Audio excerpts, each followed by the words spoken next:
நாகை மாவட்டம் இறையான்குடியில் அறுவடைக்கு தயாராக இருந்த நெற்பயிர்கள் கனமழையால் 100 ஏக்கர் அளவுக்கு பாதிக்கப்பட்டுள்ளன. கூடுதல் தகவல்களை நமது செய்தியாளர் பாலமுத்துமணியிடம் கேட்கலாம். பாலமுத்துமணி, இந்த பாதிப்பு தொடர்பாக விவசாயிகள் என்ன தெரிவிக்கிறார்கள்?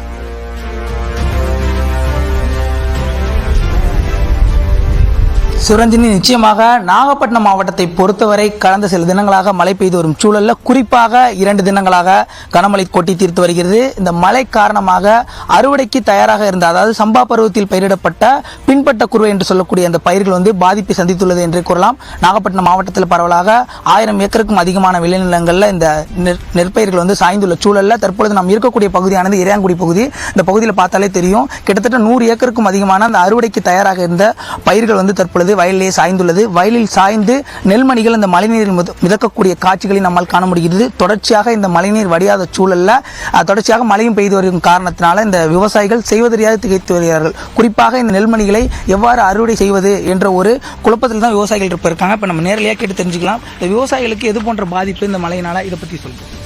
நாகப்பட்டினம் மாவட்டத்தில் முழுக்க நாங்கள் நிலத்தடி நீர் தண்ணியே கிடையாதுங்க.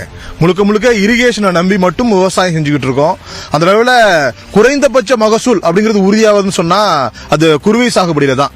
அந்த நம்பிக்கையில தான் விவசாயிகள் தான் வாங்கி வச்ச கடனை ஏதாவது கொஞ்சம் அடைச்சிடலாம் அப்படின்னு குருவைக்கு போனோம். அந்த வகையில ஒரு 2 தினங்களா அறுவடை துவங்கக்கூடிய தினம்.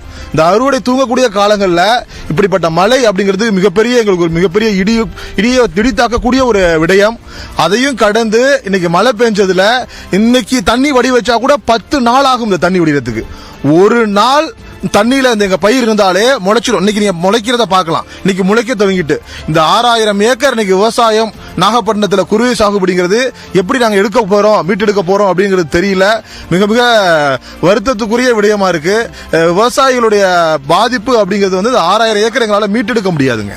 நிச்சயமாக, அதாவது விவசாயிக்குரிய கருத்து கேட்க முடியுது. நம்ம விவசாய சங்க தலைவர் இருக்காங்க, அவங்கள்ட்ட கேட்போம். இப்போ விவசாயிகளுக்கு இந்த மாதிரி தருணத்தில் என்ன மாதிரி கோரிக்கை, அரசு என்ன செய்யணும்? அரசாங்கத்தில் உடனடியாக செய்ய வேண்டியது, இப்போ நீர்வளத்துறை மூலமாக வடிகால் வாய்க்கால்கள்ல இருந்து தண்ணீர் வடிய வைக்கக்கூடிய சூழ்நிலையை உடனடியாக உருவாக்கணும். அறுவடை செய்து வரக்கூடிய நெல்லை உடனடியாக நேரடி நெல் கொள்முதல் நிலையம் திறந்து ஈரப்பத தளர்வு கொடுத்து நெல்லை கொள்முதல் பண்ணணும். அப்படி கொள்முதல் பண்ணக்கூடிய நெல்லை உடனடியாக அரவைக்கு அனுப்புற பணியையும் அரசாங்கம் செய்யணும். இதை தாண்டி விவசாயிகளுக்கு உள்ள ஏற்பட்டிருக்க ஒரு இழப்புக்கு அரசு அவங்களுடைய கஷ்டத்தில் பங்கெடுக்கணும். எல்லாவற்றுக்கும் மேலாக இந்த கீழையூர் வட்டாரத்தில் இருக்கக்கூடிய கிட்டத்தட்ட 1000 ஏக்கருக்கு வேட்ட நிலப்பரப்பு கடல் மட்டத்தை விட தாழ்வான பகுதி.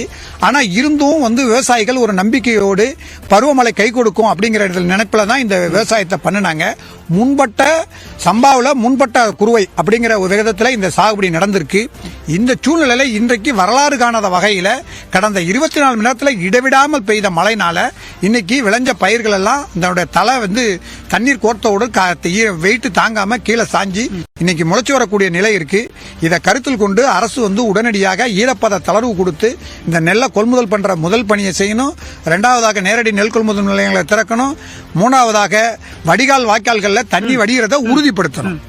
நிச்சயமாக, அதாவது தற்பொழுது உள்ள சூழல்ல அந்த மழை நீரை வடிவமைப்பதற்கான பணியினை வடிகாலை துரிதப்படுத்தி வடிவமைப்பதற்கான நடவடிக்கை எடுக்க வேண்டும். அதே போல இவற்றை அறுவடை செய்யும் அந்த நெல்மணிகளை தளர்வோடு கூடிய ஈரப்பத தளர்வு கொடுத்து கொள்முதல் செய்ய வேண்டும் என்ற ஒரு கோரிக்கையை விவசாயிகள் முன்வைத்துள்ளார்கள். இது போன்ற பாதிப்பு ஏற்பட்டுள்ள சூழல்ல விவசாயிகளுக்கு கணக்கெடுத்து இழப்பீடு மற்றும் இன்சூரன்ஸ் கிடைக்க வேண்டும் என்பதே விவசாயிகளின் கோரிக்கையாக உள்ளது. சிவரஞ்சனி, விவசாயிகளின் கோரிக்கை பரிசீலிக்கப்படும் என்று நம்பலாம். விவரங்களை வழங்கியமைக்கு நன்றி பாலமுத்துமணி.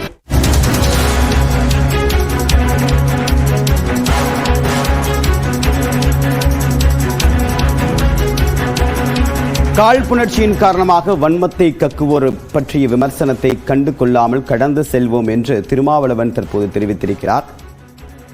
இன்று காலை பழனியில் சுவாமி தரிசனம் செய்த பிறகு தற்போது அவர் தன்னுடைய எக்ஸ்தல பக்கத்தின் மூலமாக தன்னுடைய கருத்தை பதிவிட்டிருக்கிறார். காழ்ப்புணர்ச்சியின் காரணமாக பல்வேறு வன்மத்துக்கு உண்டான கருத்துக்களை பரப்புவோர் மீதும் தங்கள் மீது வைப்போர் மீதும் அந்த கருத்துக்களை புறந்தள்ளி கடந்து செல்வோம் என்றும் தற்போது திருமாவளவன் பதிலளித்திருக்கிறார்.